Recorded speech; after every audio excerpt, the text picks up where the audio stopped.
Hi Nagababu గారు ఏమంటున్నారో ఒకసారి వినండి. మనం ఒక ఆడపిల్లని అవమానిస్తాం. ఒక ఆడపిల్లని అవమానించడం నా తల్లి గుర్తురాదా, నా చెల్లి గుర్తురాదా, నా బిడ్డ గుర్తురాదా?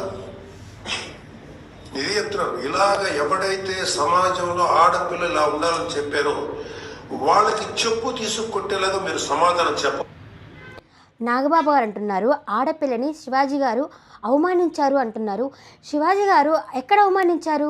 ఏమ్మా బయటకు వచ్చేటప్పుడు కొంచెము వైనంగా బట్టలు వేసుకొని రండమ్మా అని చెప్పారు. అది పెద్ద తప్పైపోయిందా? అలాంటి వాళ్ళని అవమానించారు. మంట్లో చెల్లెలు గుర్తుకు రాదా, తల్లి గుర్తుకు రాదా అంటున్నాడు. ఆయన ఏమన్నా బూతులు తిట్టాడా? లేదు కదా, నిజమే చెప్పాడు కదా. ఒక బట్టలు వేసుకొని రండి అంటే తప్పైపోయిందా? అలాంటి వాళ్ళని చెప్పుతో కొట్టాలంట. అంత తప్పేం చేశాడు శివాజీ అన్న? అంటే మంచి చెప్పకూడదా? ఇప్పుకొని తిరుగు అని చెప్పను అన్నారా? అంతటికి కారణము ఆ అనసూయ గారే. అసలు ఆమె అయితే స్విమ్మింగ్ సూట్లో తిరుగుతూ ఉందని చెప్పి అందరు అట్లాగే తిరగాల స్విమ్మింగ్ సూట్లో. అలాంటప్పుడు మన మూవీకి అదే ఒక ఫంక్షన్కి వచ్చింది కదా, అప్పుడు చీర ఎందుకు కట్టుకొచ్చింది? స్విమ్మింగ్ సూట్లో రావచ్చు కదా. అంతటికి కారణం ఆవిడే.